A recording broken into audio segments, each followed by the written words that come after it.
right, welcome back to Long Island's number one pro wrestling broadcast, Monty DeFaro. Only seen here out of Indie Music TV, straight out of Ronkonkoma, New York. Jimmy, got a special show today. I would almost say, or fair to say, it could be almost groundbreaking or challenging, but I don't want to get into that right off the beginning. I want to talk to you about a few things. Virgil. Cause of death explained. When Virgil's death was announced, no specific cause were given, but a former wrestler has been open to the past various health struggles. Just 2 years ago, before he died, Virgil had shared on X he had 2 strokes and has been diagnosed with onset dementia, and I believe later on he had cancer. Jimmy, thoughts on the great Virgil, Michael Jones?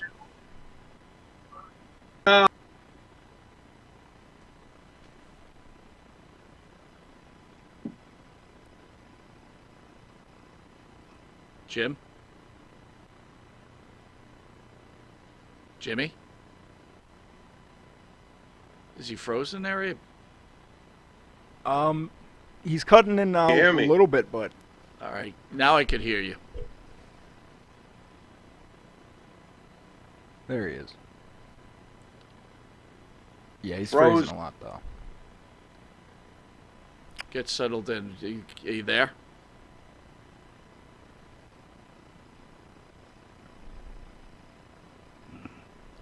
All right, well, I'll take over for Jimmy. Michael Jones, Virgil. Jimmy, you there?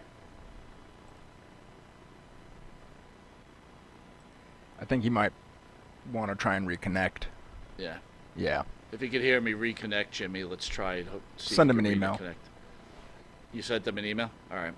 So, guys, Michael Jones, Virgil, I said it before in the earlier show, right? Virgil, to me, and I think to Jimmy, he was very important to the history of wrestling. He was involved in some of the great angles in pro wrestling, from that Friday night's main event where Andre wins the title and sells it to, or gives it to Ted DiBiase, sells it to him. And obviously Virgil was part of the NWO. Well, we had him in studio. Jimmy, you back? I don't know, am I? Now you are. I'm just sharing my thoughts on Virgil. When he was in studio, very nice guy. The biggest thing I can't get over is that he passed away at 61. I had no idea he was 61. I thought he was much older than that, Jimmy.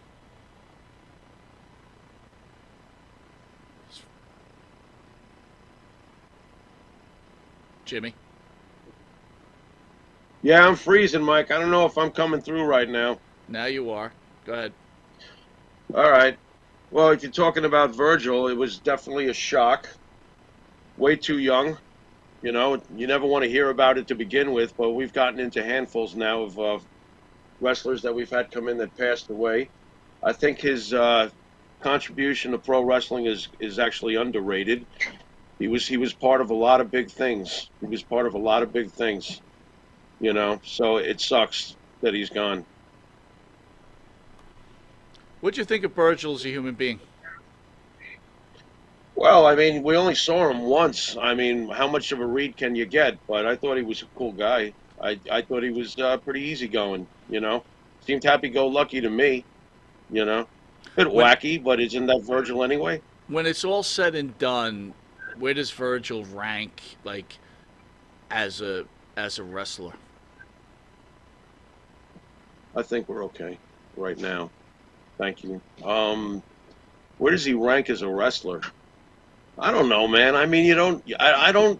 Virgil was a specialist, right? I mean, at the end of the day, and that worked for him. That's what got him over. That's what made him the name that we remember. He wasn't really about, you know, holding titles or getting up on the card. He was a specialist. He did something very different, and we pointed that out, didn't we, Mike, when we interviewed him? Like, you know, his role is a very, very small window, and he owned it. He owned that window. Yeah, I don't know if that was a small window, right? Because you go into what, 1986, 87, all the way into the NWO years, right? It's a good, like, 12-year run, I Right. think, right? Not bad. Question is, what did he get Yeah, paid? no, the small window, the small window.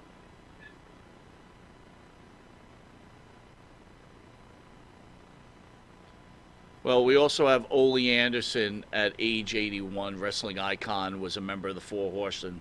The wrestling legend Ole Anderson, who was original member of the Four Horsemen stable, has died. He was 81, shared by the WWE as news. Jimmy, I know we spoke about Ole Anderson as with the other wrestlers. The majority of the wrestlers who had come in here were not really big fans of Ole. Um, where does Ole rank in your life? Is he frozen? I can't tell. Yeah, I think he just needs to try and reconnect. I think Jimmy, you want to disconnect and I'll carry it and then reconnect? Yeah. Make sure you're Yep. using Chrome. All right. All right, cool. So, when I think about Ole Anderson, I think about my early days watching Georgia Championship Wrestling. Ole, Ole had something special about him. His body wasn't overly. I don't want to use the word impressive because he was a big, huge, massive guy, but he wasn't chiseled. Wasn't overly good looking, so he didn't have that. But Ole to me had it. Earlier on, I was listening to the 30, and they were speaking about the best formation of the Four Horsemen. I think you have to rank the Ole Anderson version, that would be Ole Anderson, Arn, Ric Flair, and Tully, as the top only because they were the originals. When you're the originals, I think you it's hard not to be ranked as top. Are they your favorite? Not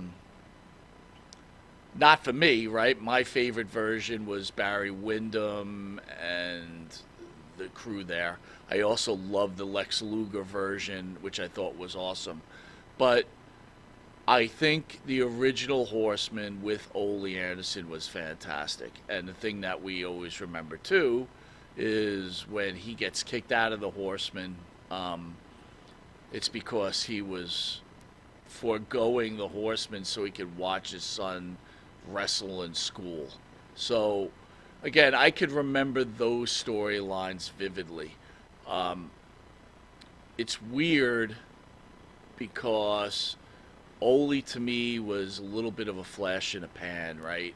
And when I mean flash in the pan, it was like in my wrestling memories, he's very in and out and quick, but always remembered his name. So, rest in peace to both Virgil and Ole Anderson.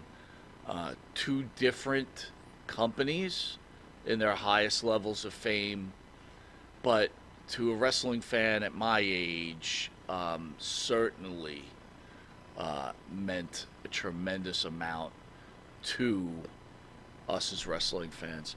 Is Jimmy back? Not yet. I think they're trying to reconnect now. 'Cause I thought I'll that- let you know. I'll put him up on the screen when he comes back. Yeah, no problem. So, before I get into our guest, I got a few things to talk to Jimmy when he reconnects, but I want to explain to people, so I'll do it while Jimmy's not on there.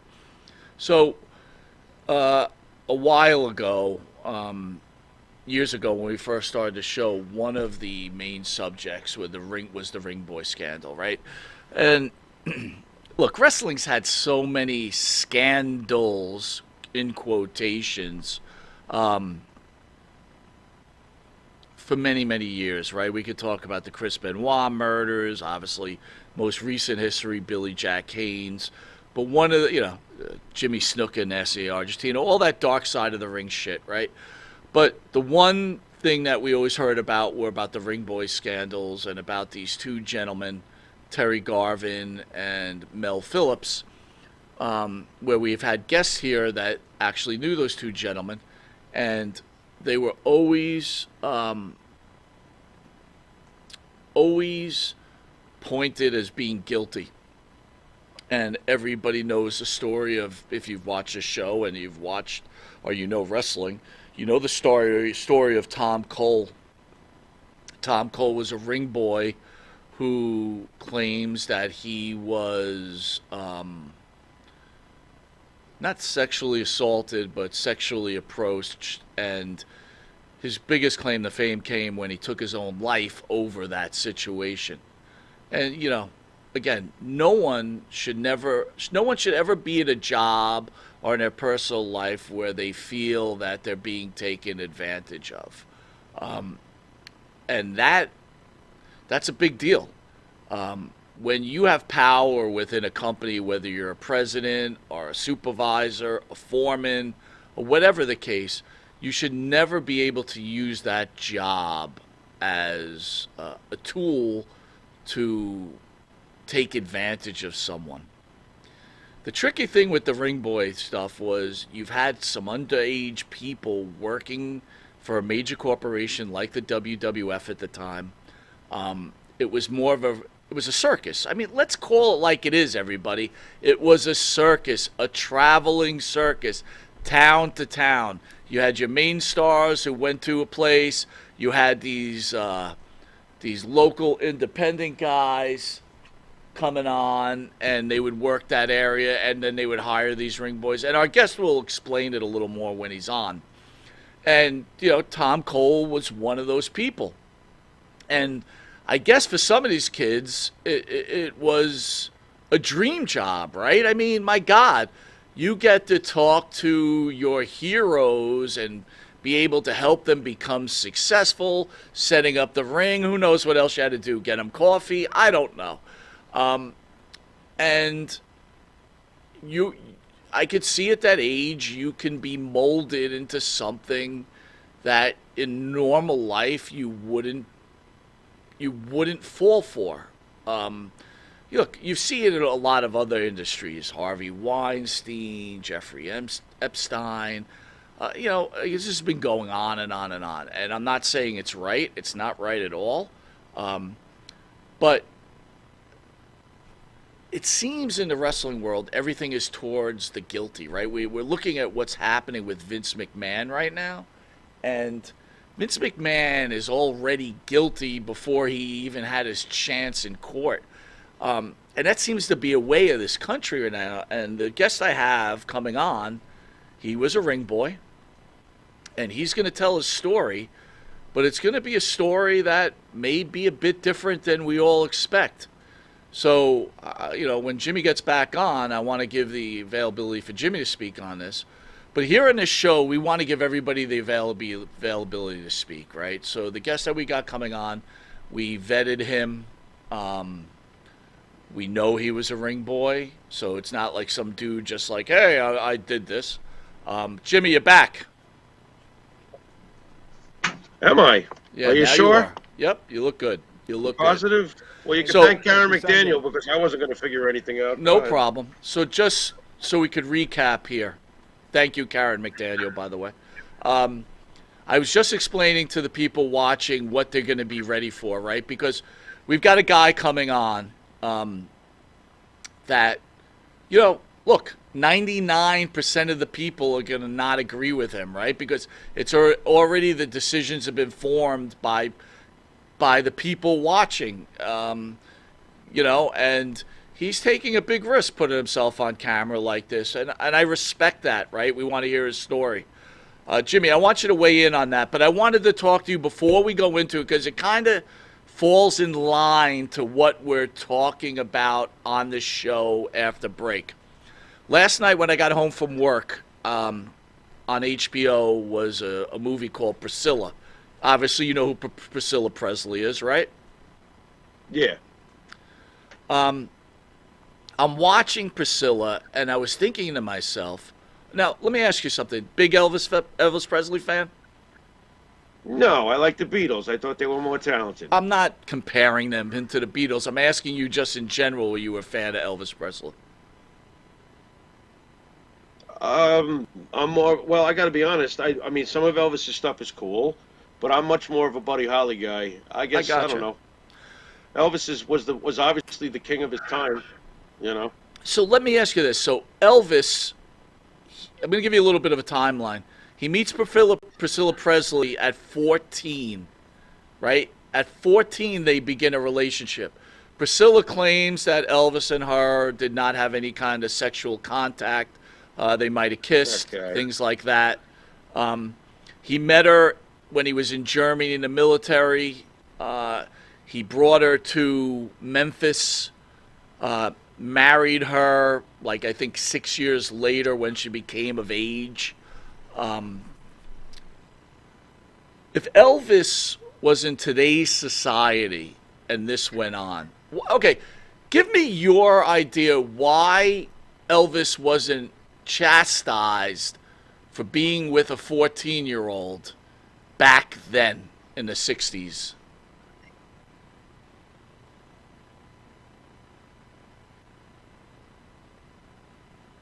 Jimmy? Did we lose him again? It looks like he's moving. That's what I mean. I don't know what's going on. He's popping out every once in a while, so I don't know. We haven't had this problem. Yeah, I know. We haven't had this problem in a long time. Go figure. He says there's some rain over there causing issues, so maybe he should go on his phone. Let's go to commercial break and let's get set up again, all right? All right.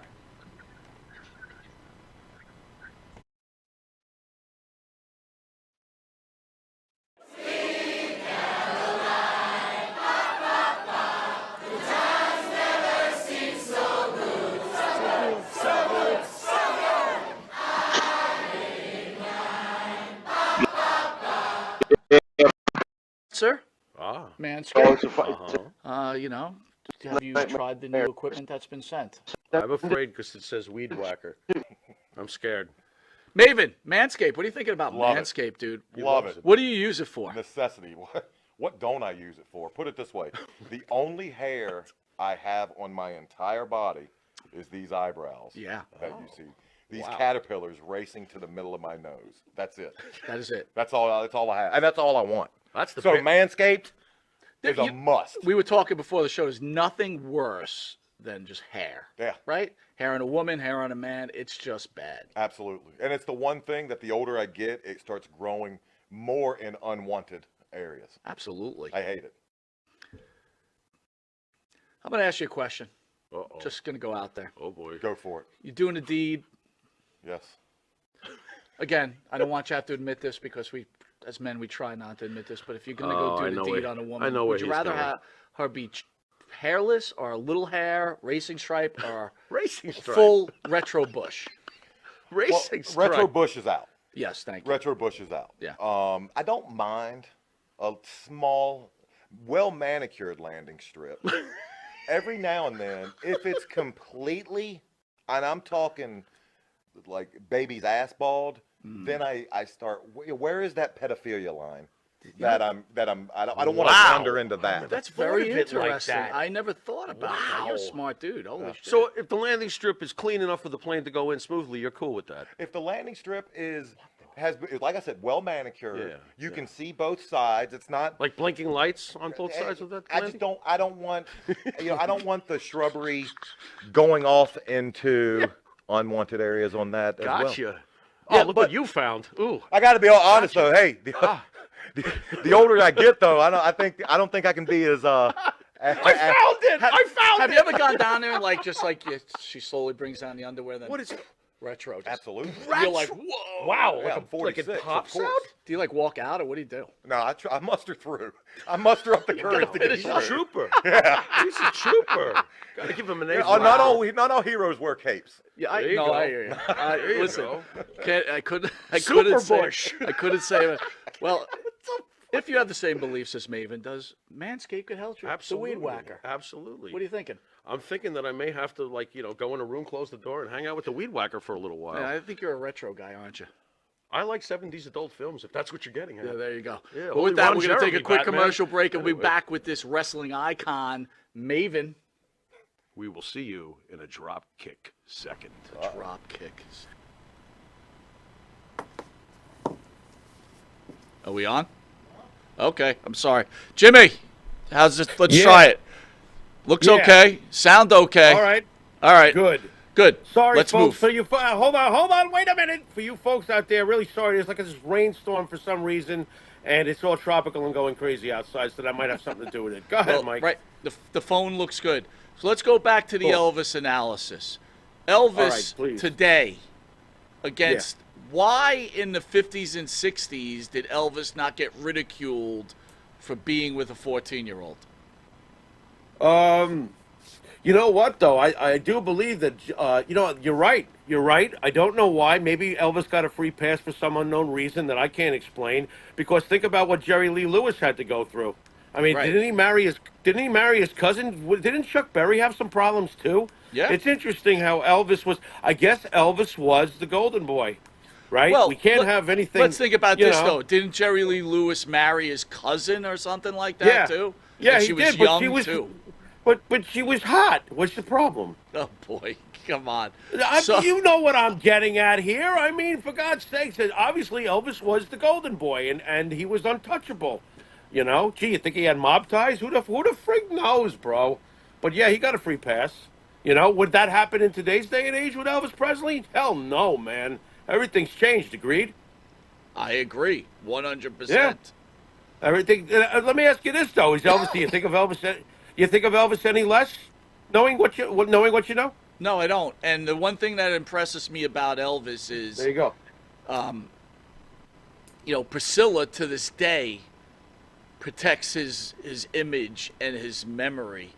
And Right. even Anne Margaret, who Right. he had a 1-year affair with, Right. stand by him. So, Yeah. again, when we lay judgment on people, these are people that, Yeah. this guy's been dead Yeah. for God knows how long. 1977. 1977. I And they're believe, yeah. still protecting him.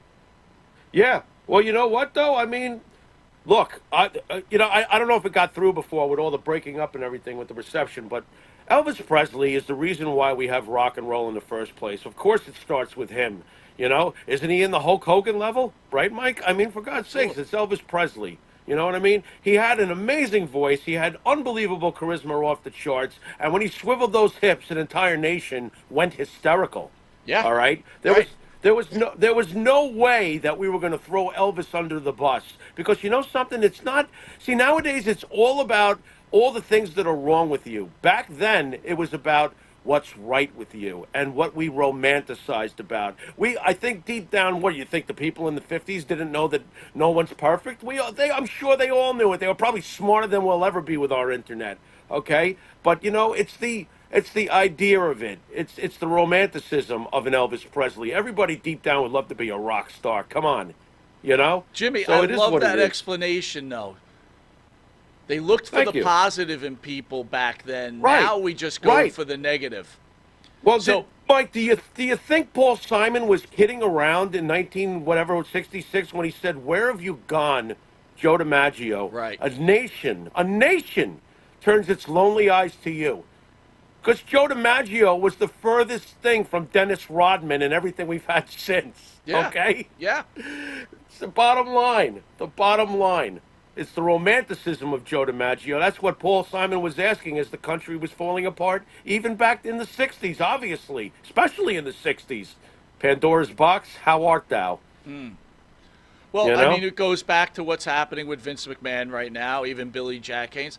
Look, we could all assume that Billy Jack Haynes killed his wife, right? I mean, that's what we've decided already in Of the court course. of public opinion. Yeah, But in the reality, yeah. none of us were there. We don't know. Right. Right. I'm going to ask you this question.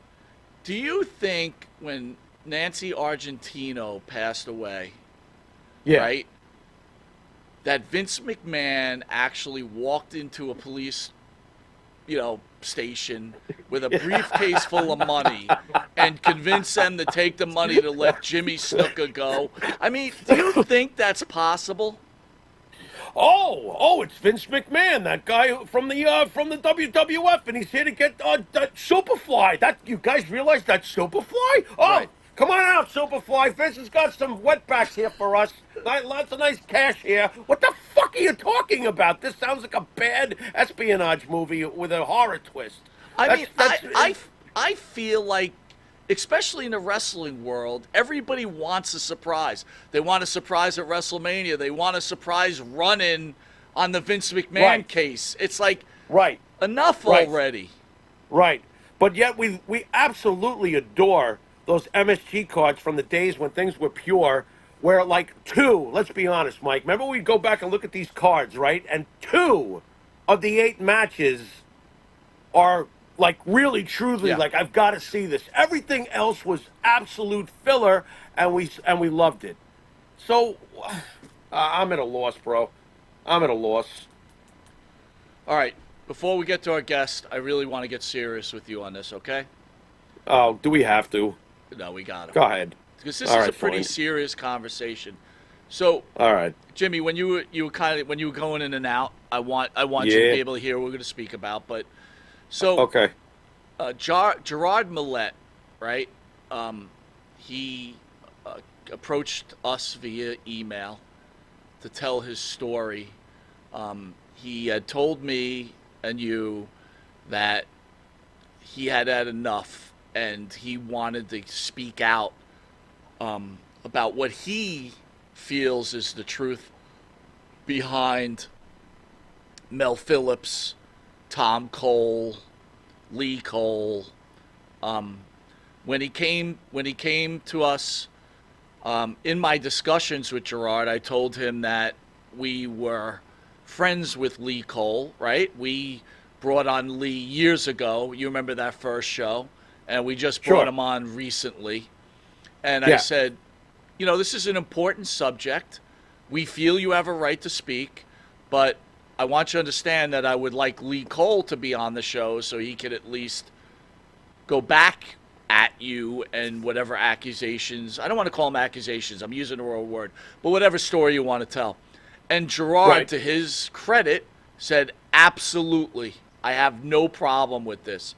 So I Okay. reached out to Lee. Okay. And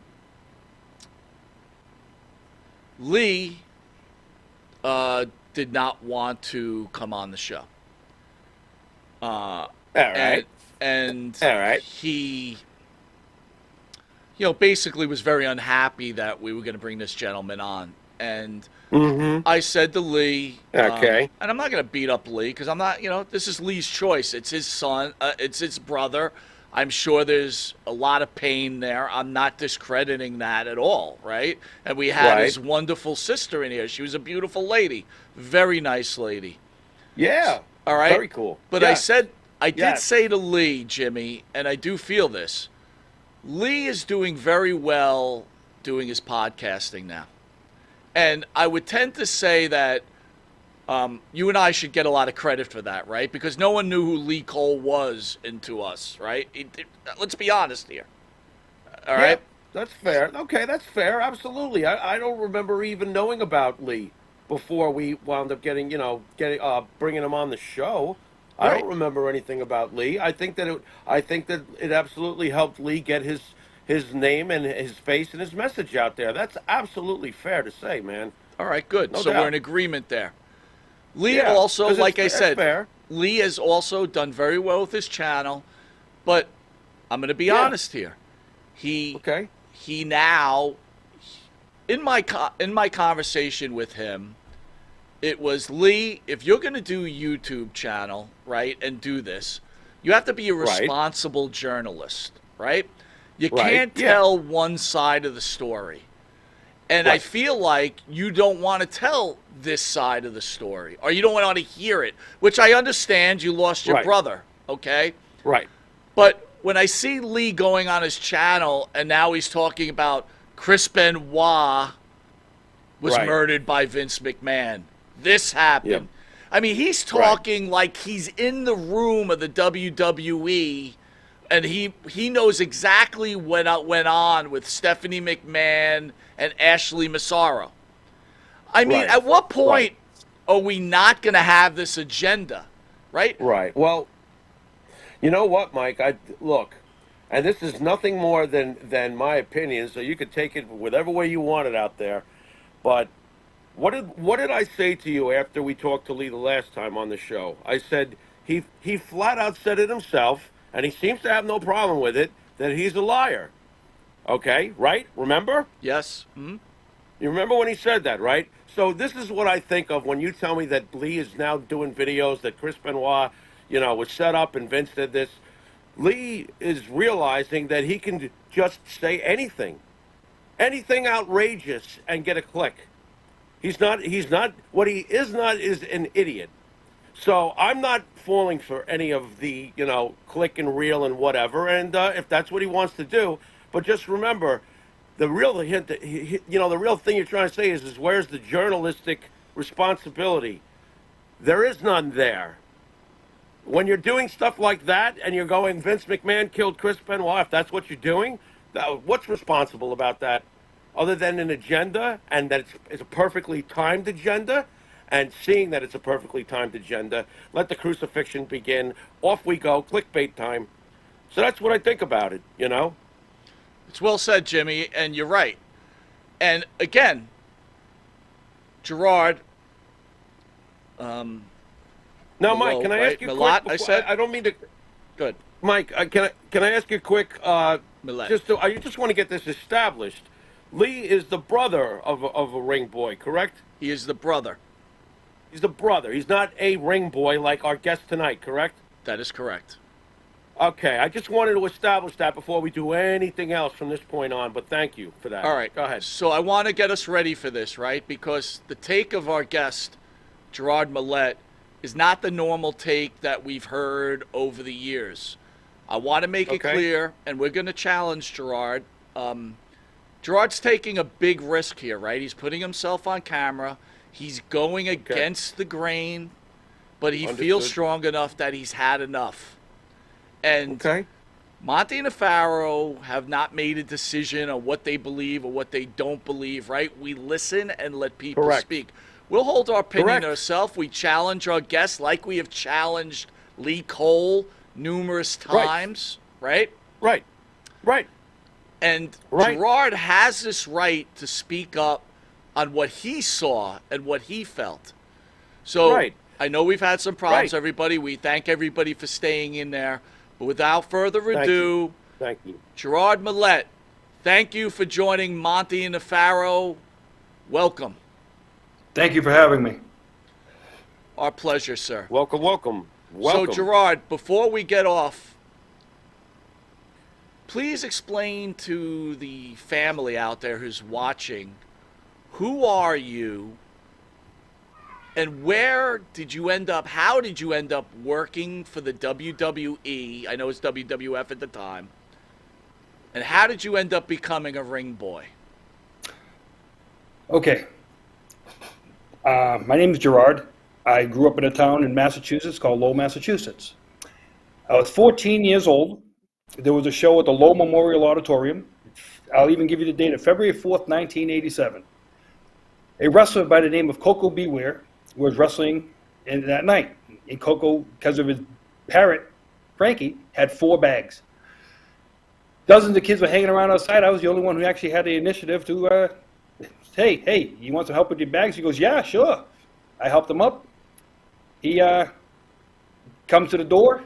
He goes, hey, can you guys get this kid into the building to watch the show? The person at the door at the time was Mel Phillips. He goes, yeah.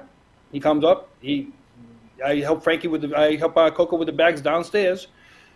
I come back up. He goes, you can sit on stage with us. Really? Sure. Thanks a lot. So I sat on stage and watched the show. A couple of days later was another show in Boston. He had actually asked me for my phone numbers. You want to come to Boston? Oh, absolutely. I, as a 14-year-old kid in wrestling, I'm going nuts right now because Hogan was on the card that night. So I'm all for it.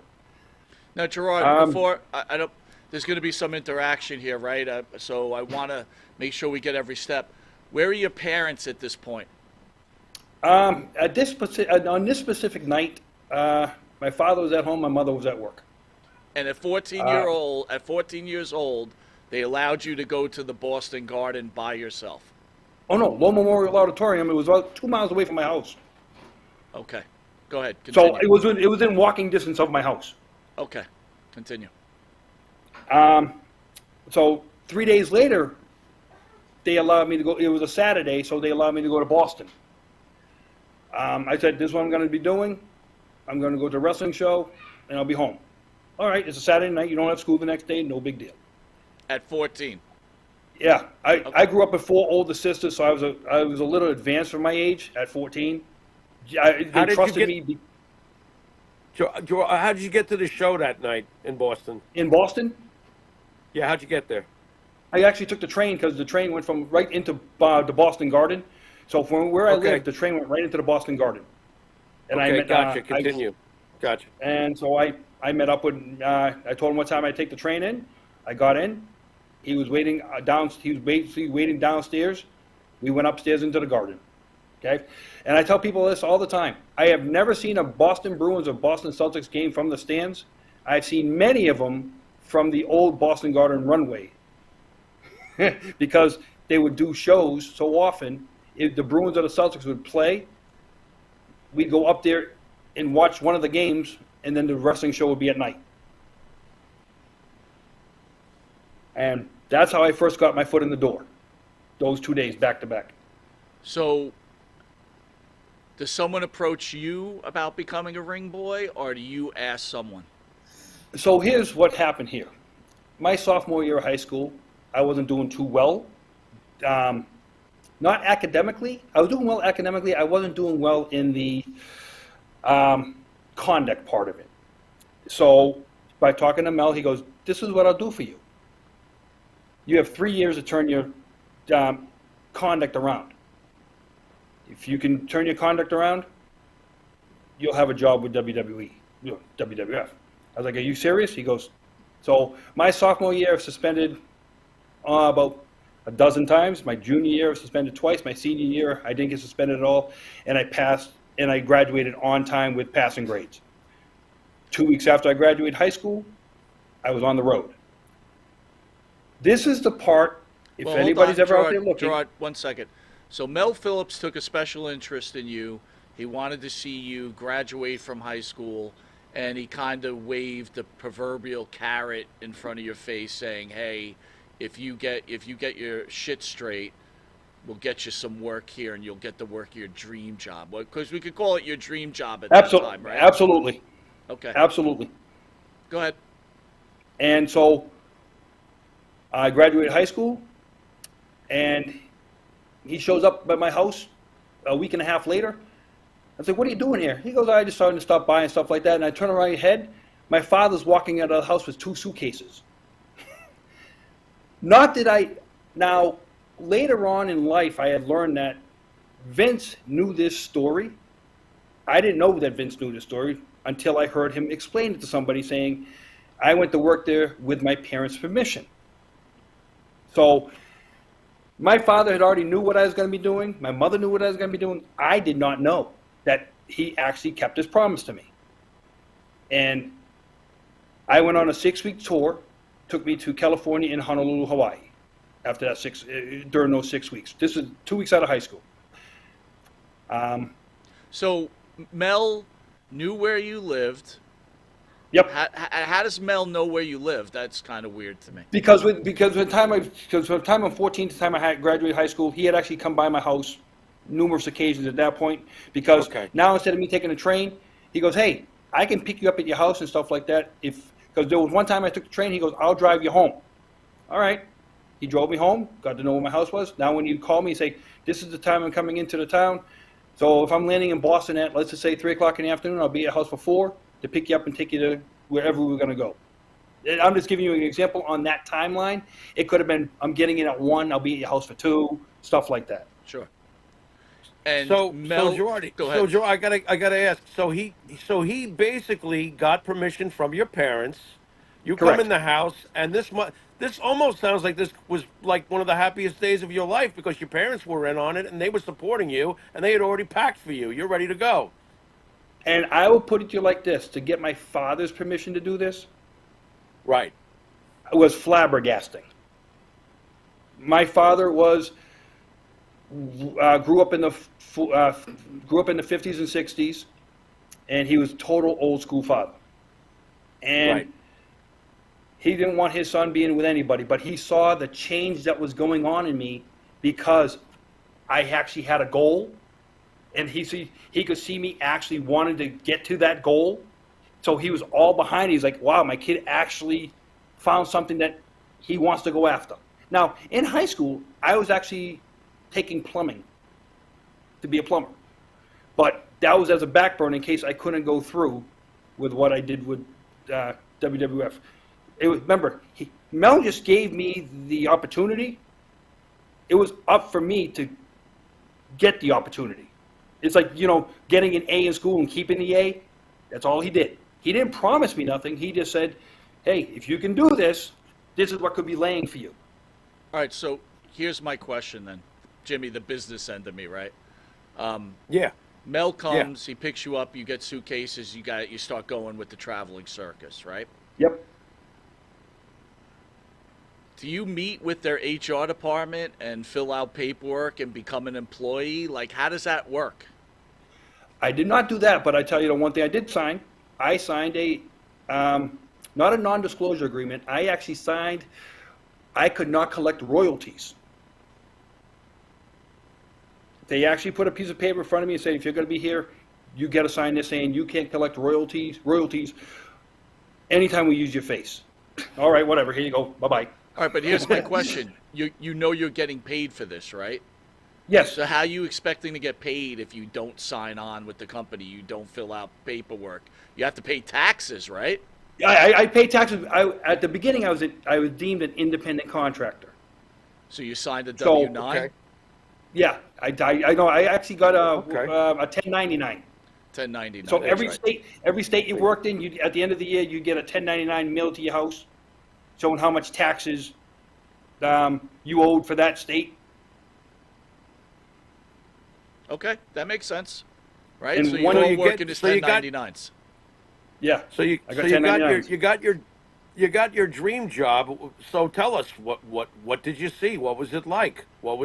How did it start off? When did things get weird? All that good stuff. Tell us about it.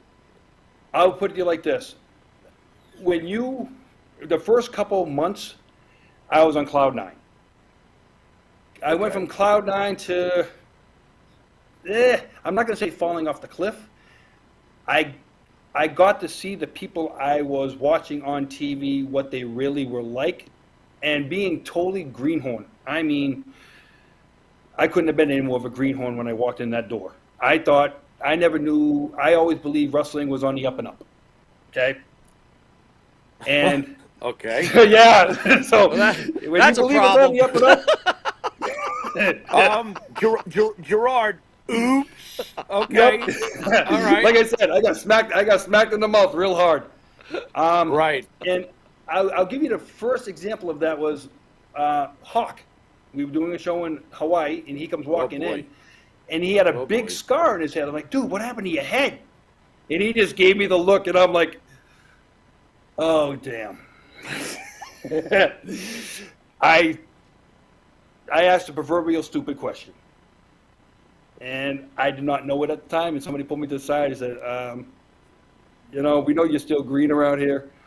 Don't show it too much. I'm like, Don't, yeah, okay. don't be a dumbass. Yeah. Yeah. Yeah. Yeah, Like I said, I'm speaking- 17 years old at the time. I'm 17. I got my whole mind is going cuckoo on me right now, and so I'm watching people go in and out, and like these boys that you idolize on TV. Now you go from idolizing to working with, and then all of a sudden the switch hit. And I'll tell you when the switch hit. Survivor Series 1990. I was in the building of Undertaker's, the first night of Undertaker. And the switch that hit on me was that night saying, I'm part of history right now. I have to stop being the kid who has his dream job and turn into a man who has a job. And There you go. it turned it around on me. And I got more comfortable at what I was doing, and I just turned it into, hey, I'm living out my dream job, and don't act like a fan anymore, and act like you're a worker. And that's turn it around. How was Vince McMahon towards you? What's your personal memories of Vince McMahon? I will put it to you like this. Vince, a couple times, every time we would do a show, if we had a show, if like we were out to a hotel afterwards and stuff like that, he was very cordial, very nice. The hardest boss you would ever work for. And anybody who ever worked for him will tell you the same thing. When the clock is on, you better be on. When the clock is off, it's go time. It's go have fun. Problem is, you never knew when Vince's clock was off. He would fully state sleeping's overrated. I would tell you, I worked with Shane, and he was an animal. You know, certain parts of his anatomy should have been stuck to his forehead, because that's what he was. He was just an animal. I had the pleasure of meeting a young Stephanie at the Royal Rumble of 1992 in Albany, New York. And she was, how can I say, a beautiful young lady. Linda was sweet as heck. I never had a problem with any of the McMahons. And sometimes I think what goes on with Vince, it's sad because he can't be in charge of all 800 of his employees on the clock or off the clock. And that's my personal opinion of it. Some people might look at it like that. But he never did anything wrong with me, in my eyes, as a employee. And I'm kind of glad that when he was interviewed about me, he didn't release my real name. He let them go by a misspelling, which he could have just looked in the payroll and saw, yeah, here's his name. And he never gave that away, and I appreciate that man for that. So we established that the McMahons treated you well, and you enjoyed working for them. Let's go back to Mel Phillips. Mel Phillips comes, picks you up, kind of like we were just talking, Jimmy, with the old Elvis Presley thing, right? You're on your way. Mm-hmm. Does he explain to you what your job duties are going to be? Yes, my job duty is going to be basically like this. Ring crew, music, robes, stuff like that, a fill-in basis. So I would go to ring crews that might have needed a hand in the area. I'll give you one specific incident to where a certain referee couldn't make a show that he was working with another guy. And I was sitting at home. He called me up and said, I need you to get to Syracuse, New York now. I need a ticket. There's one waiting for you at the airport. I go down to the airport. I fly to Syracuse, New York. The ring crew guy at the time was sitting there waiting for me. And that's what my job was. So whenever I needed to be filled in, I would fill in. If you guys go back and look at Wrestling Challenge and Wrestling Superstars from late 1990 to early 92, I'm the robe guy. Almost on every show, I'm the guy taking robes. Okay. So I'm like, that was my job at LTV's, take robes. And I turned it into an art because I enjoyed it so much. Other than the fact the Legion of Doom would beat the crap out of me with their spiked pads. Those are real metal spikes. Those weren't plastic. Gerard, I wouldn't want to find out. How close of a relationship did you have with Mel Phillips, Terri Garvin, and Pat Patterson? The three that have been accused most in the Ring Boy scandal. What was your relationship with all three? Here you go on this one. When I first started working there, Mel Phillips actually pulled me to the side and told me about the sexual preferences of both of those guys. He said, Pat's full gay, Terri is bisexual. And I looked at them and said, as long as they don't do nothing to me, I could give a crap what they're like. Okay? Pat Patterson, nicest guy you ever wanted to be around. And I went to his house. I met Louie. The house was absolutely gorgeous. You know, so it was nothing, Pat was nothing big with me. Terri, went to his house, met his wife, kids.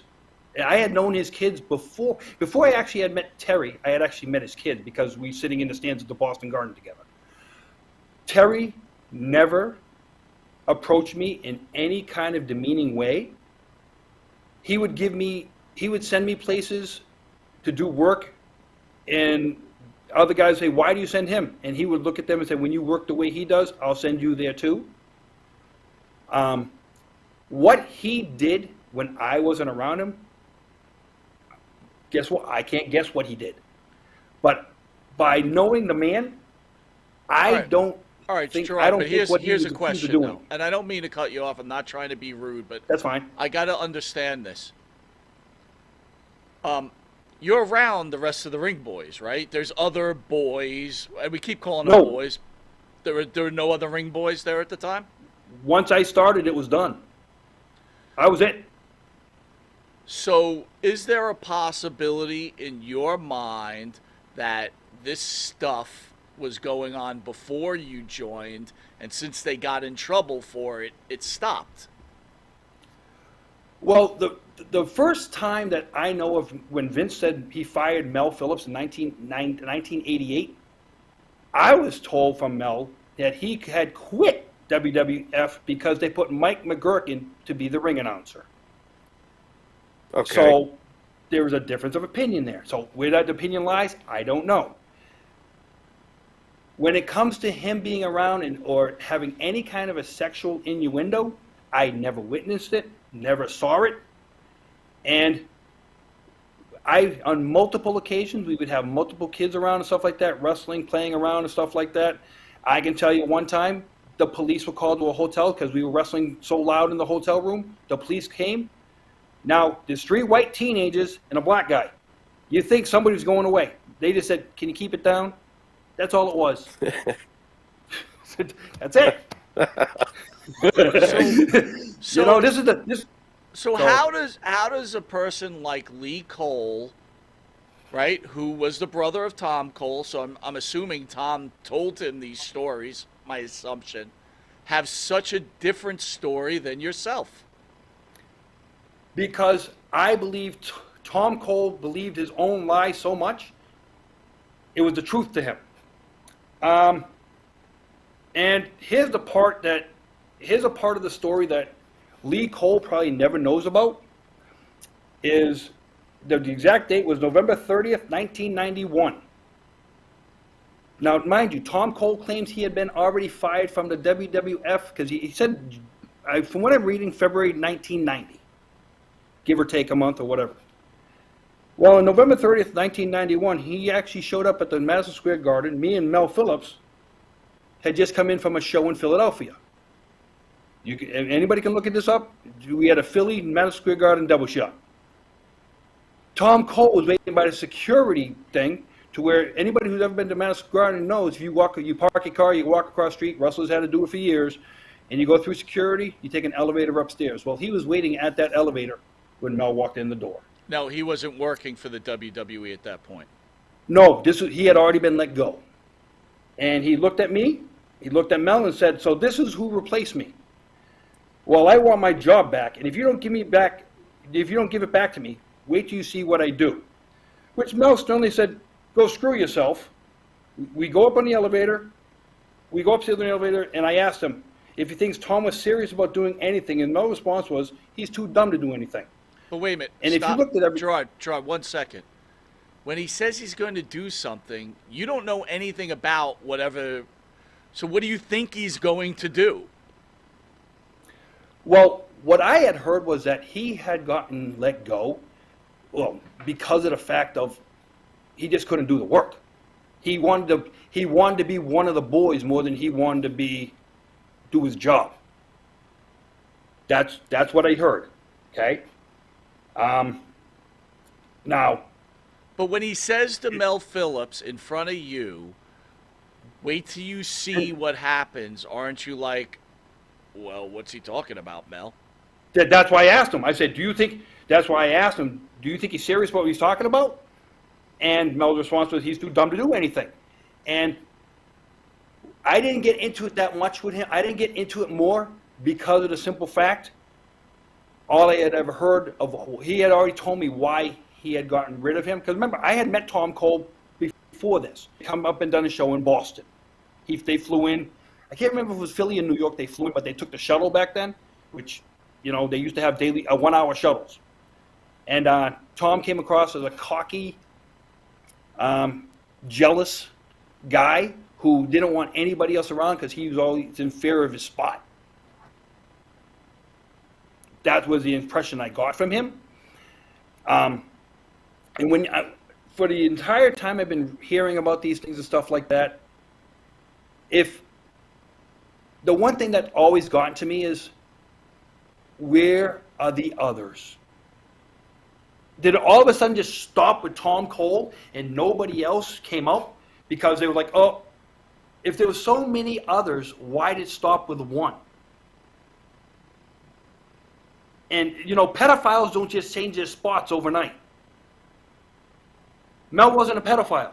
I never saw him with any underage boy doing any sexual acts. Did you ever ask Mel Phillips? Did you ever ask him when these accusations were made? Were you like, Mel, did you do this? I mean, did you ask? He was crying, and I said, Mel, I need to know. He goes, I have never done anything like this. What he's talking about is a lie. And I said, okay, I will stand back you. But I would get on him and say, why don't you go forward? I have to let the company do their due diligence. And mind you, this is WrestleMania time. And my firm belief is this, any other time of the year, this story gets squashed. Because that's what, you know, it's squashed. But it's WrestleMania time. Vince doesn't want to have his WrestleMania ruined by the scandal. Remember, a week later, Tom Cole is on the Phil Donahue show, sitting in the audience with Linda. And if it wasn't for some from New York reporter from the Post who wanted this to get out. You're talking about Phil Mushnick, right? I won't mention his name. I'll let you do that. I won't. Self-preservation there. He told, from all the reports you hear, he told Tom Cole to get a lawyer. But instead of Tom Cole getting to get a lawyer, he came and seen Mel Phillips at the Madison Square Garden. So, why would you come and see Mel if you were so hurt instead of going and getting a lawyer first? Let the lawyer fight your battle for you. Don't come and try and blackmail Mel into saying, hey, you give back my job or I'm going to go public with this. Why didn't you go to a lawyer first? Let the lawyer fight your battle. So Now, is this just a case of opportunistic gold digging to you? Let's cut to the chase. Oh, absolutely. And I'll put it like this. I've had this discussion with people. I say, listen, how is it like this? 32 years has gone by. You had a black man, a white gay guy, and a white bisexual guy. That's not it sounds like a punchline for a joke, but it's not. In today's world, these guys would never hear the end of day. Back then, that was something that, you know, it was, I'm not going to say frowned upon, it was something that was easy pickings because nobody wanted to fight. I was so glad Pat didn't lose his job because Pat, to me, up until the time he passed away, was the WWF. He was it. He was the brainchild. As far as Terry goes, so, Gerard, why did superstar Billy Graham, the legendary Bruno Sammartino, and John Arizzi, Jimmy, who we had on the couch? I recognize the first two names. Go ahead. I know you don't recognize the other one. No. Go ahead. How come they felt that this Ring Boy stuff was going on? Were they part of what you're saying? Is this just more sensationalism, with their own agenda, as usual? Because that's what it seems to be the pattern. I'll give you one right now. Lee Cole interviewed a kid, and I'll talk about the Bruno thing. Lee Cole interviewed a kid last week, and he asked the kid in 1987. The kid said, I went up to Stanford and stuff like that. Lee Cole said, oh, you went to Titan Tower? The kid said, yes. Titan Tower didn't open up till 1990, 1991. You can check the date on that. I'm like, whoops. How was he there 3 years before the building opened? Whoops. As far as Sid Justice, he claimed he was in a hotel room. He was at a hotel, and there was a bunch of kids in the lobby. And the kid, he goes to Wardlow, what's all these kids doing in the lobby? Oh, he's waiting for Mel Phillips. Well, gee, Sid, you worked there the same time I did. What hotel, what city? Because I was on the road with him the whole time Sid Justice was in WWE. I was on the road with Mel the whole time. Tell me what city. Tell me what hotel. The sad part is, and I will even say this, Sid Justice gave me the best advice I ever got in the business, too. And, you know, people would say stuff about me, and the one thing they would call me was Mrs. Mel Phillips. He goes, kid, you can't let everything these guys around here get to you. If you do, they'll keep it up. Don't let it get to you, and they'll stop. Yeah, I stopped letting everything get to me. So, when your friend Mel gets let go, are you still Yep. working for the WWE? I voluntarily stepped down Why? out of loyalty. I know this might sound stupid, but back then I was loyal to Pat, Terri, and Mel because of the fact that they gave me the chance to have a career. And later on, I would actually see these guys at shows and stuff like that, and Pat, and they would act like nothing ever happened with me because of how I went about, took care of my business. I didn't come out and talk about anything. I didn't turn my back on them. Hey, and I showed loyalty, and that's how I felt back then. And a lot of people who know me today know if I'm not anything, I'm loyal. If I'm friends with you, I'm friends for life. If you're this loyal, and you see Tom Cole making these accusations against your friend, and your friend quits or gets Yep. fired, why aren't you standing up for them and going to somebody and saying this isn't true? Or did you? I talked to the WWF investigators. I gave them my story. So wait, they did investigate this? Vince McMahon did investigate this, like Oh, it was total. I got called in. Linda actually sat me down with the investigators. She called me in, shook my hand, said thanks for coming in, asked me if I wanted to stay on. I said no, Linda. I'm voluntarily stepping away. So I got called in by their investigators. I was in there for 2.5 hours, going over the whole thing. I was giving them date, time, places, things that would happen. Okay? I got called to the New York grand jury in October of 1993. And so the testimony I gave in Titan Tower in 92, they took that testimony and turned it over to the investigators for 1993 to come down. It had to be polished up, if you know what that means. I go in on I want to say I went in on a Tuesday or Wednesday for the first part of it, because when you go down, you go for 2 days. The first day, they grill you. The second day, you go back and you're supposed to go in front of the grand jury. Before I could go into the grand jury, they came out and said, you can go home. Your part of the case is closed because Tom Cole admitted he lied about it for the money. I'm like, what? You guys, for 1.5 years, had this information. They're like, we couldn't do nothing until we got through the whole story. Now, at this same time, they were flipped it from sex scandal to steroids. They were going after the big money stuff. Gerard, I want to go back a little bit. You were in the grand. They brought you in for questioning. Did they bring any of the wrestlers in for I was in there with Mr. Perfect, Kurt Hennig. Okay. We went in there together. We went out to lunch together. I had a Walkman, John Anderson. He wanted to listen to it, and he started singing the John Anderson songs, Seminole Wind. Let me ask you this. You went to lunch after. Did Kurt Hennig share with you what he told the grand jury? No, we went to lunch before because there was one other person in front of us that was taking so long. We didn't know who it was. I didn't know. I can't remember who the third person was. So let me rephrase the question. Did Kurt Hennig tell you at lunch what he was going to tell the grand jury? No, because I think he was more. I think for him, they were more worried about the steroid thing than they were about the sex thing. Did he tell you what he thought of the whole scandal in general? Did he have an opinion about that? Like, what a bunch of shit. I can't believe they dragged us here for this. Or did he have a different opinion than that?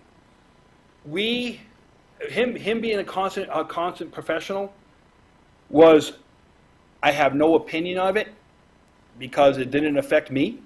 It was not my life. It doesn't affect me. So Okay. that's as far as my stuff goes. It didn't affect him. So Okay. it didn't affect him. What about the claims When you- What about the claims from Murray Hotchkiss? Right? I think I pronounced that right, Jimmy. The Is that announcer. the one who said the thing about Pat Patterson? That's correct. Like I said, I never witnessed Pat solicit from any man. I knew he was devoted to Louis. That's all I knew. But he was an ultimate prankster. He was a good prankster. He'd love a good rib. He'd walk by and try and give you a fake nut shot to see if you cover up. I mean, Okay. locker room stuff to where it's boys being boys. I mean, if you want to call it was men being men, if you want to call it that. Yeah. I never saw anything outlandish. When you were with Linda, and Yep. and you were telling her that you were leaving, did you make a plea on behalf of Mel to Mrs. McMahon? I mean, this is ridiculous. What's going on here? Did you make any kind of plea with her for Mel to somehow keep his job? I did not make that plea because I believe I think they had already made up their mind of what they were doing, because the day that I got called in, Mel had already resigned. And his resignation came with a nice severance check. So Right. to Okay. now try and take that away from him. And like I said, he had already told me, whatever goes on, do me one favor. Don't fight for me. By them giving me this pay, they've already told me they're going to fight for me. All right. Now, if I had been able to stay on and face Tom Cole, I might have gone ballistic on him. That's saying the least, because he caused people who I actually cared about hardship. And out of a lie. I knew he was lying, but out of a lie, I was kind of upset about it. And I wanted to come off for self-preservation, if that makes sense. So, Gerard, Lee Cole's been talking about this now for years, right? This has been going on for a very long time. Jimmy, when did we have Lee on? A long time ago, right? It started. Yeah. Several years back. What yes, takes several you years so back. long to step up and say something, Gerard? I believe it. When I found out, like I said, when I found out Tom Cole had committed suicide, I had reached out to one person. They got back with me. They didn't want to retract any of the story that they put out there. And I said, okay. And the more that I see this guy dig into the story, say, listen, what pissed me off the most recently is when that New York Post reporter, once again with what happened to McMahon, comes out and says Vince McMahon supported pedophiles. Vince McMahon never supported any pedophile, any way, shape, or form. Mel Phillips was never arrested, tried, or convicted of pedophilia. Never.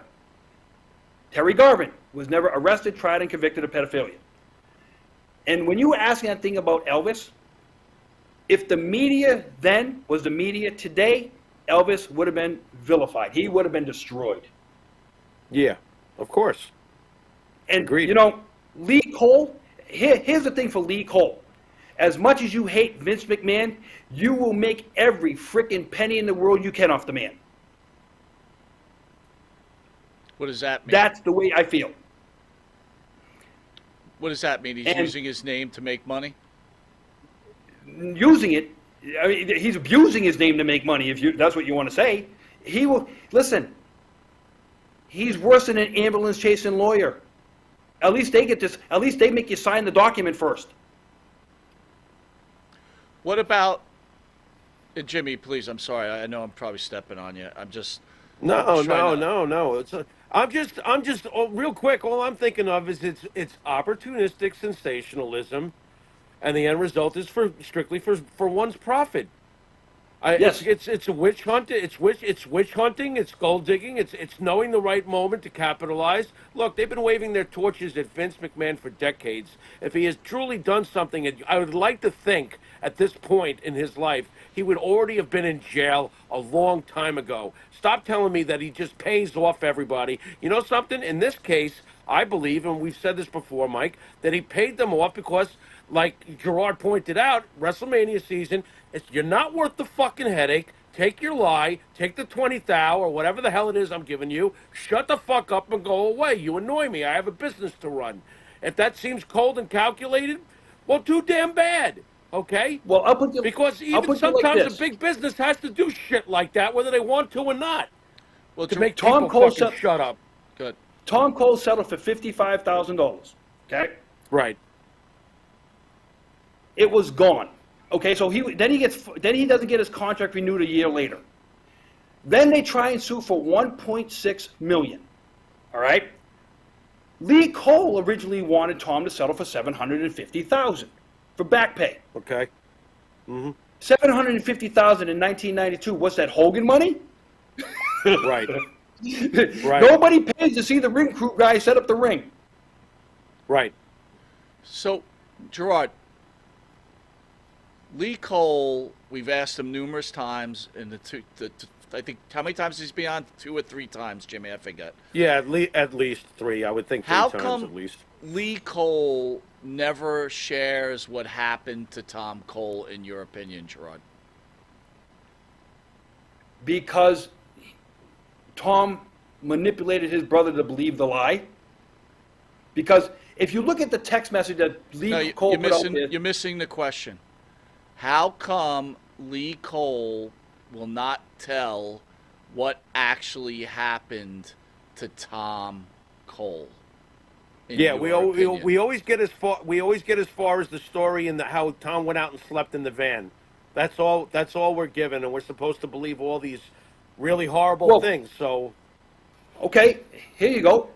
Tom Cole said he was propositioned, but he also said there was marijuana and cocaine in the house, which is both illegal too, and he was going there for that.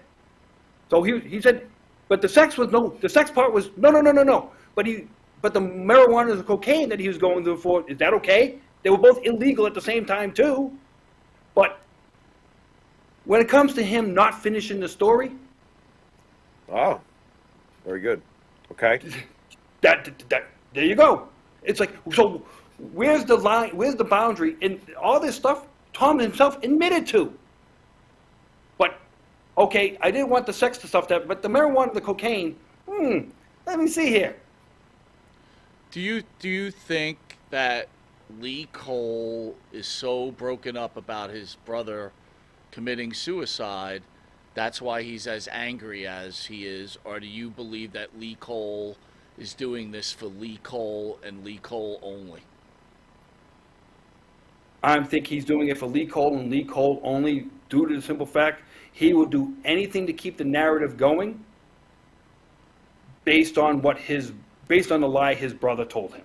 And, he just wants to keep it going, feel the sympathy. And if he's making a buck off of it, why wouldn't he want to keep it going? He's making a buck off of it. Now, if he come out and said, hey, guys, I'm not taking 1 red cent to tell my story, there's a different opinion there. But he can go on with, I saw one of his things where he went on with the affidavit and stuff like that, and the whole lawsuit that Tom had filed and stuff like that. He goes page by page by page by page by page. But I never saw the mention of Tom going to Madison Square Garden in that. So why wasn't it in there? Why didn't he say he went there? He only choose to remember what he remembered? How long did you continue on with a relationship with Mel Phillips? Till July of 2002. a buddy of ours, and a guy named Jimmy Miranda, who the Ultimate Warrior wanted to have a James Miranda award for. Basically, it was a behind-the-scenes award for people in WWF who went above and beyond. He had died, and that was the last day I saw Mel Phillips. Gerard, And it's clear on this during this interview, right? You're looking at notes, right? I could clearly see I that. wrote it down because there is so much to where dates, times, place. I didn't want to forget nothing.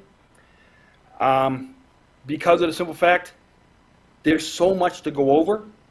The one thing I will say is people say, hey, why did he stop? Why did he stop having discussions with Mel Phillips? Money. Because he was so down in the dump and stuff like that, he would always hit me up for money. And I actually was able to get some of the money back because he had gotten a ring truck and a professional wrestling ring. He bought a truck and got the ring. By getting some of the money back, I actually ran independent shows up in Massachusetts. We worked with the dojo for WWF. And so we did enough shows to where I made the money back he owed me, and then I sold the ring. And after that, and I told him, I said, this is what I'm going to do. He goes, I failed you. I wasn't able to pay you back, but if that's what you got to do, that's what you got to do, and I'm okay with that. By doing that, he got me. He allowed me to get back into the business. He allowed me to get back into doing things that I loved. I got into refereeing. I did a couple big shows for independent shows. With the dojo, it was very lucrative. Pat came to a couple of the shows. That's how good these were. And one of the last shows I did, Jim Cornette got into the ring and took a bump before the show. Now, anybody who knows about Jim Cornette doesn't like taking bumps. He got in and took a bump in the ring because he likes to bump rings.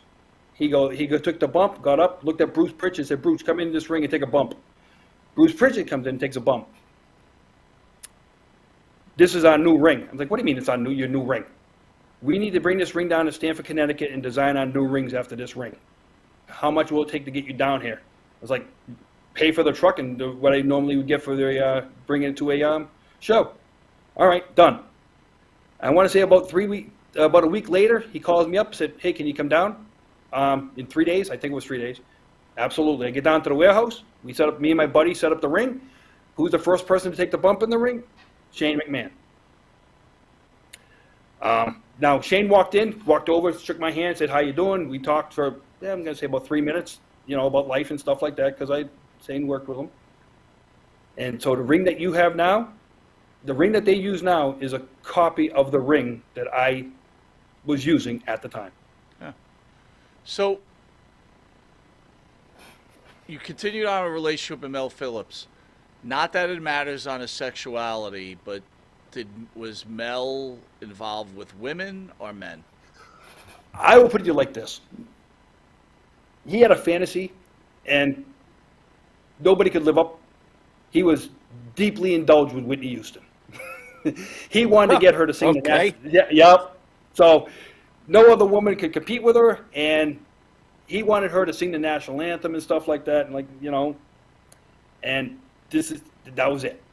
Yeah. And as far as the other part goes, it's like a captain is married to the sea. The sea is a captain's mistress. His mistress was the WWF. 24/7. If Vince called him, he'd answer the phone. No matter what time it was, he'd answer the phone. So then why did Vince McMahon, during that Donahue interview, deny knowing Mel Phillips if he was talking to Mel Phillips all the time? I never heard him deny knowing him. He said that person does not work for me. I mean, I could pull up the because video. he had already resigned. It was only a week away. It was a week before he no longer works for me. It was a week away. Right. So he kept his distance about having to even talk about Mel. He had already made his business decision. I got If you ever notice, whenever he would do that, you could be Right. fired. You could be let go the day before. That person no Right. longer works for me. No longer works for me. Right. Vince was always You know, looking forward, is what you're saying. He was always looking forward. He didn't. That's just the way he was. you guys it might sounds understand like. this. Vince McMahon has always been on to Cincinnati. That's, if you guys to use a football terminology, that's him. Mm-hmm. Mm-hmm. So Did Mel ever? Did Go Mel ahead, Jimmy. ever express? Did Mel ever express to you, like, a wanting to ever go back to the WWF? Did Vince ever talk to Mel afterwards? Did he have any kind of I don't relationship think with the Vince company? McMahon ever had a. I don't think he ever had a conversation with Mel after this. Mel constantly wanted to go back, and I said, "Why don't you defend yourself?" He's not doing it. He's being quiet about it. He's not allowing you to say anything. He goes, "But you don't understand. If I say anything, then it ruins my chances and stuff like that." But a year and a half Right. later, I said, "Listen, look at you. You cry constantly because of it. Pick yourself out of this damn gutter. Get these people. Go after the people who put this story out there. Because they're only, of course it's a believable story because they're only hearing one side of the story. Flip the script. Right. Put the other side out there." Right. He was so Right. loyal to Vince McMahon, he didn't want to do it. Does That's how it- does loyal it he was. anger- Remember, he worked for Vince's father too. Right. Right. Does it anger you when you let me ask you this just point blank. Who was the victim here? Cole or Mel? Who's the victim here in your opinion?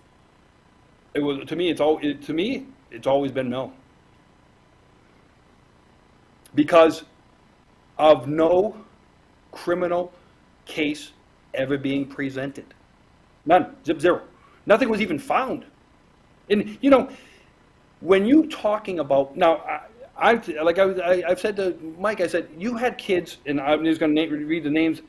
Mel would come up here. You'd have kids from Manchester, New Hampshire, Glens Falls, New York, Dayton, Mass, Philly, Portland, Utica, and there was other cities. All these kids would come around, and nobody's ever come out and said Mel Phillips sexually assaulted me. Did he have a strange way of going about playing around with people? Yep, I'll admit it. Yes, he did. But I never saw it turn sexual with anybody. And I compare it a lot to sometimes when I'm talking to people like the Michael Jackson case, to where he said, "Hey, I'd like to have kids sleep in my bed with me." Nobody ever said he actually slept with a kid. He said, "I like to have kids in the bed with me." It's strange, screwed up, not against the law. Mm-hmm. And So that's for the where my pe- point for, about so this for the is. people out there that have heard the one side of the story, I'm not asking you to convince, but what would you say to the people out there watching this interview now about your friend Mel Phillips? Unfortunately, a lot of the people who they have a preconceived notion he's already guilty. I'm hoping they can at least put the benefit of the doubt in the mind, saying, "Wait a minute, hold up.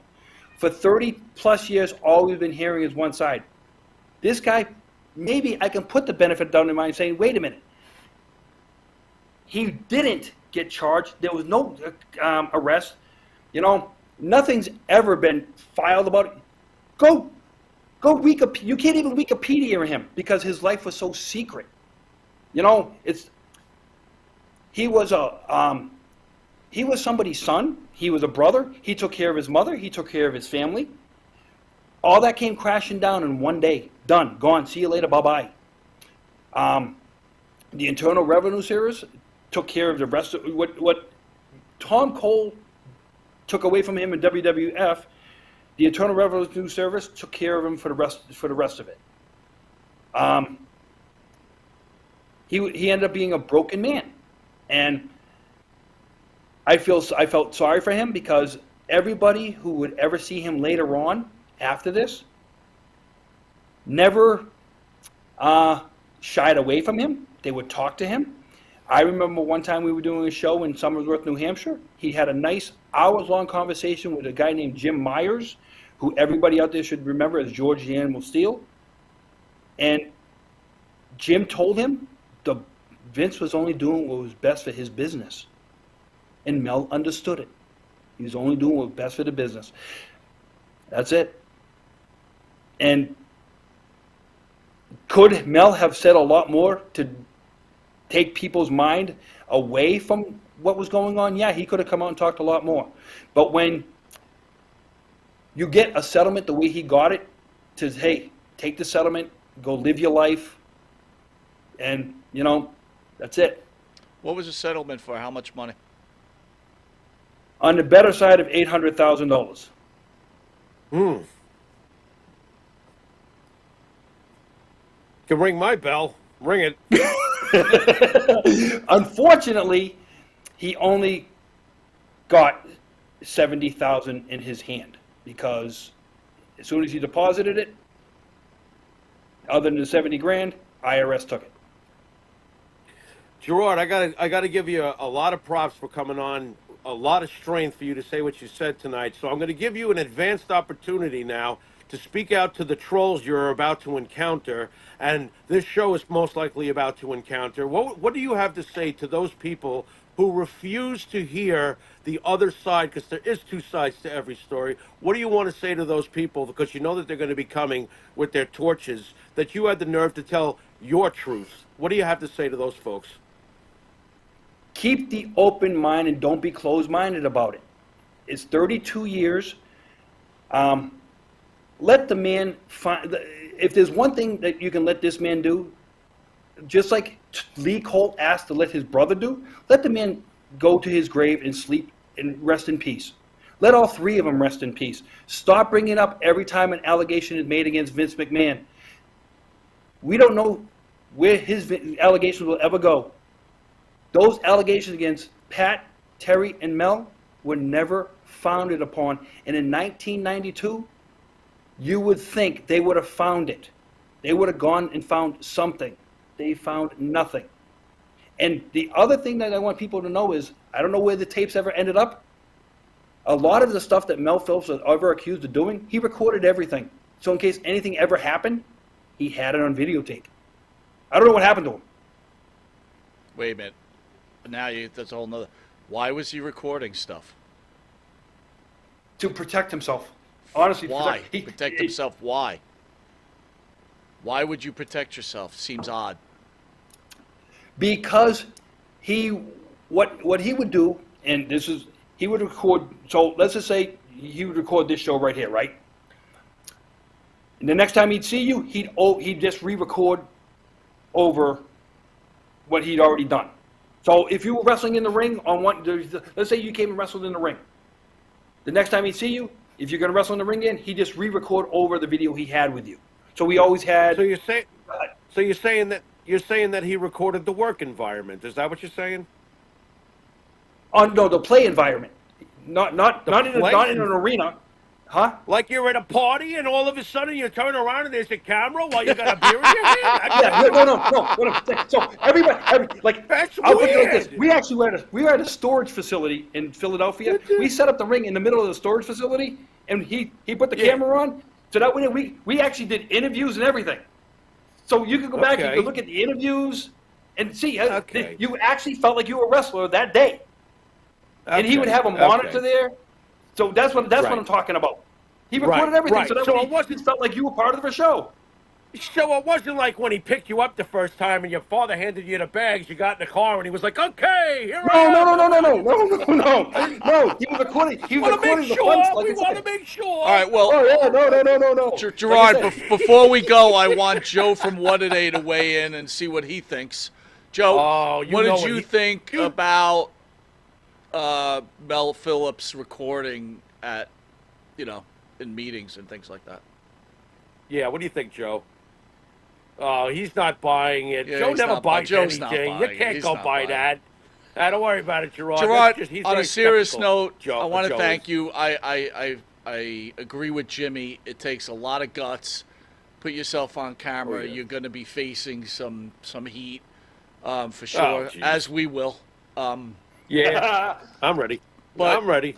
But Whatever. again, kudos to you, man, for standing up for your friend, and well said when you said let everybody rest in peace at this point, right? Enough's enough.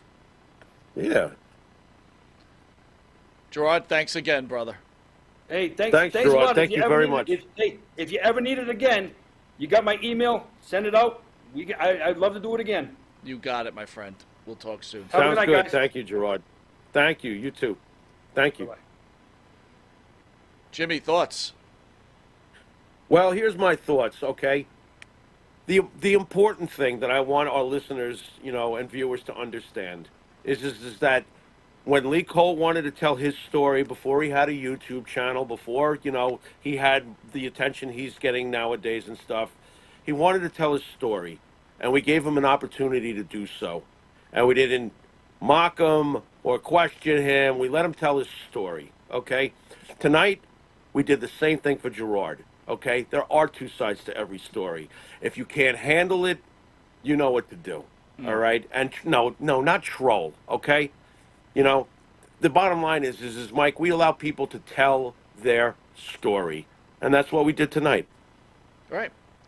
And again, Lee Cole, as little as we know him, seems like an okay guy. Gerard, little as we know him, seems like an okay guy. Sure. Again, one thing I've learned in life, and I think you learned, Jimmy, too, right, is your reality is your reality, my reality is my reality, but most of the time the reality lies in the middle. And Right. I will make this statement, and I really will make this statement. And I'll never know, and I'll never know the answer. Maybe I will when I die, right? But if Tom Cole did lie because he was angry, he destroyed an innocent man's life. And to me, that was troubling. Right. If that's what someone did because they were angry and they wanted just to make money, you destroyed an innocent man's life. Yeah. Yeah, well, you know what, Mike? It always gets back to, and it's what we always seem to raise a flag about. Look, if you took money, you took money. And if you took money to conceal the truth because it was profitable for you, then you did wrong. And if you took money to conceal a lie, you took money. Either way, you took money. You put a price on your so-called pain, whatever that was. Can I just say some clarity? Because that's a really good point. If you take money, right. If you win money, they're two different things. Right. Once you decide I'm taking your money, whether it's for sex, whatever, that's right. It's over. You've lost your credibility. If you win the money from your peers, that's something different, right? Right. Absolutely. And I've said it 1,000 times too. If you've got a big business that's very profitable and you've got somebody shaking your tree like that, it's not worth it. It's not worth it. People always go, well, he gave the money, so he must have done it. No, that's not how big business works. If you've got something that's squeaky and could be that toxic, it could really kill. Even if it's a complete lie, it could kill you. It could take you out. So yeah, 20 grand here or 50 grand there, 35, 40 Dude, years think about it this way. Years ago. Think about it this way with Janelle Grant, for example. Give her $3 million or pay my $10 million lawyers who cost $25,000 for every day. And that will be well beyond your $3 million. Just pay it. Be done with it. And maybe be done with it. Again, once you take the money, you are done. That is it. I can't, even with the current thing, I can't get past that you took $1 million and then it wasn't enough, so now I'm going to really go after you. You took $1 million already. It's just like, I can't hold any validity in that. It's just like, all right, whatever you got to say, you're clearly gold digging one way or the other. And you know what? I want to drive home two more points, Jimmy. He named all these ring boys from all over the states, right? That no one said a word except one. And still to this day, where are they? Lee Cole won't tell the story. Well, if he tells the story, it might turn out to sound something. Perhaps it might turn out to sound something like what Gerard just told us. It might just be a big fat bunch of nonsense with a check waiting at the end of the day. There you go. You know what I mean? There you go. So it is what it is, And if anybody has a problem with us having Gerard tell his side of the story, then you clearly don't understand what this country was built on, okay? He had every right to be here tonight, and I'm glad he told his story. I am too. Jimmy, another great man. show. I want to thank Absolutely. the people that, Phil DeCesare, Maria Davis, ESO. I just want to give a shout out before we go. I got to give a shout out to Abe, too, who stands by us thick and thin, Jimmy. Abe's great. Chuck I Taylor. love Abe. Mike Gonzalez. Joe Whataday. RJ Hudson. I mean, the list is long, and I got to, New Day. I just want to thank everybody for sticking with us every Thursday night. I hope we're entertaining. New Day? One thing that's very exciting is on March 16th, Jerry Lawler will be in studio. Also, Andre the Giant's daughter, but we're really excited for the great King Jerry Lawler. And Jimmy, do you want to tell the fans what's going to happen that day? Well, as far as Jerry Lawler goes, I'm going to start walking now.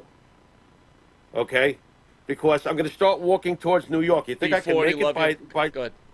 Go ahead, Jimmy. You think I could make it if I start walking now? Will I get there by the 16th? But on seriousness, Jimmy is flying into New York. He's going to be sitting at the dais. I'm going to try to set up a couple interviews, 3 or 4. We'll do a big event together. Jimmy will get to see some of his friends in New York. And I'm very excited to see Jimmy live in studio, so it'll be fantastic. I want to thank again Gerard for having the balls to come on and stand up for his friend. Again, people will either ridicule, point out things, but again, he told his story, right? And I only wish that Lee Cole would have sat here and discussed with him. We could have just sat back, and they could have told each other's story. You can disagree to disagree. Again, to be fair to Lee Cole, that is his brother. He lost his brother. That is a very serious thing. That is a very serious thing. But also, Gerard lost his friend. And if Mel Phillips did not do the things that he never got called out for, only in the court of public opinion, Mel Phillips lost his life that day also. Jimmy, you know what else? You know what else? Oh, I wanted to say real fast too. You know what else gets lost in this? Gerard walked away from his dream job on principle. Yeah. Think about that for a little while. Yeah. Gerard had nothing to gain all these years monetarily. He just held it in, So props to you, Gerard. You've been watching Monty and the Pharaoh. And until next week, later.